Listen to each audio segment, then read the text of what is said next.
Orang Islam kalau nampak video ni, tak share video ni, tak repost video ni, tak bagi video ni dekat orang Islam yang lain, jujur, dia seorang yang pentingkan diri sendiri. Weh, sebab apa tu Ustaz?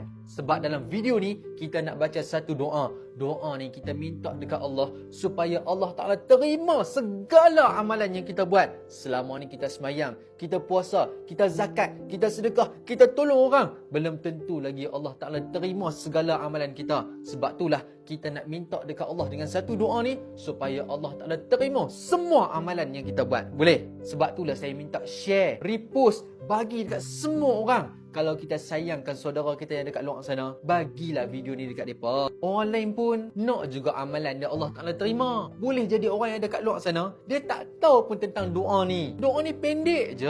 Okey, tak payah tunggu lama. Jom kita baca doa ni sama-sama. Sebelum tu, saya ambil peluang. Saya doakan semua orang yang tengah tengok video ni, Allah Ta'ala terima segala amalan dia. Amin ya rabbal alamin. Amin tau. Komen amin dekat bawah. Okey, tak payah tunggu lama. Tengok skrin, kita baca doa ni sama-sama dengan harapan Allah terima amalan kita. Boleh? Okey, ikut sama-sama nah. Rabbana taqabbal minna innaka antas samiul alim. Maksud dia, wahai Tuhan kami, terimalah daripada kami, yakni amalan kami. Sesungguhnya Engkaulah yang maha mendengar, lagi maha mengetahui. Macam dapat tak? Kalau dah dapat, sebarkan video ni sebanyak yang mungkin. Semoga Allah Ta'ala terima segala amalan kita.